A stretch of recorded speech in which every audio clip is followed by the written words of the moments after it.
Good morning সবাইকে, welcome back to unified academy. তো আজকে আমি এই চ্যানেলে আমাদের একটা অঙ্ক দিয়ে স্টার্ট করছি, যে অঙ্কটি পরীক্ষা পারপাসের জন্য খুব গুরুত্বপূর্ণ এবং এসব ধরনের অঙ্ক আমাদের ক্লাস 10 স্ট্যান্ডার্ডে খুব ভালোভাবে আসে এবং এসব ধরনের অঙ্কগুলোকে অগ্রসর করার জন্য আমাদের ভালোভাবে অঙ্কগুলোকে বুঝতে হবে, তারপরে অঙ্কগুলোর সম্বন্ধে করতে হবে, অঙ্কগুলোকে কীভাবে আমরা করতে পারি। তো কোশ্চেনটায় বলেছে যে নির্ণয় সমাধানটির বীজদ্বয় নির্ণয় করো, অর্থাৎ আমাকে একটা ইকুয়েশন দিয়েছে, যে কোশ্চেনটা দিয়ে বলতে বলেছে যে এই কোশ্চেনটার বীজদ্বয় কত হবে। ঠিক আছে, এটা হলো বাংলা মিডিয়ামের জন্য যেভাবে কোশ্চেনটা আসবে সেভাবে কোশ্চেনটা দেওয়া হয়েছে। সে কোশ্চেনটা হলো নির্ণয় সমাধানটির বীজদ্বয় নির্ণয় করো কইয়া বলবে, যে কোশ্চেনটাকে দিয়ে বলবে যে নির্ণয় সমাধানটির বীজদ্বয় নির্ণয় করো। আবার যদি ইংলিশ মিডিয়ামে কেউ থাকো তাহলে কোশ্চেনটা এইভাবে আসবে যে find the equation of roots, find out the equation of roots the given following problem. মানে এই যে কোয়েশনটা দিয়েছে, যে কোয়েশনটা, এই কোয়েশনটার রুটস নির্ণয় করতে হবে, এই কোয়েশনটার রুটস নির্ণয়। এখন আমরা অঙ্কের সলিউশনটার দিকে নজর দেব, যে অঙ্কের সলিউশনটা কীভাবে হবে তা আমরা প্রথমত বুঝব।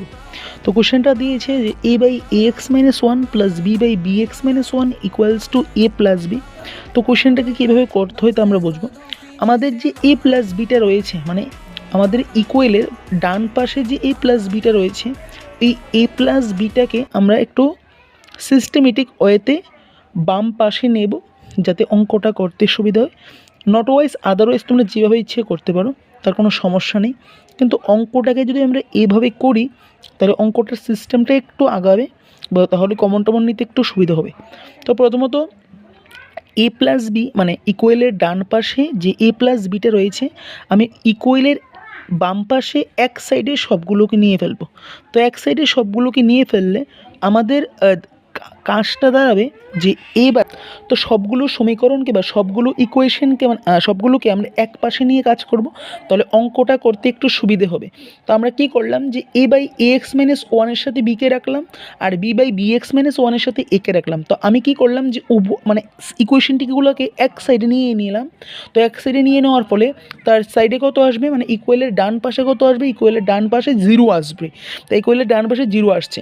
তো ঠিক আছে, আমরা A by x minus one minus B করলাম, আর B by B x minus one minus A করলাম। এখন কথা হলো, আমরা যখন ডান পাশের থেকে কোনো কিছুর বাম পাশে নেব, তখন যদি এটা প্লাস সাইন থাকে তাহলে ওইটা মাইনাস সাইনে হয়ে যাবে, আর মাইনাস সাইন থাকলে ওইটা প্লাস সাইন হয়ে যাবে। কী বললাম কথাটা আবারও বলছি, কোশ্চেনটা হলো যখন কোনো কিছুরে আমরা বাম পাশ থেকে ডান পাশে বা ডান পাশে থেকে বাম পাশে নেব, অর্থাৎ সাইড চেঞ্জ করব, তখন তার মধ্যে ওই সাইড চেঞ্জ যখন করব তখন সাইনগুলোর চেঞ্জ হবে, অর্থাৎ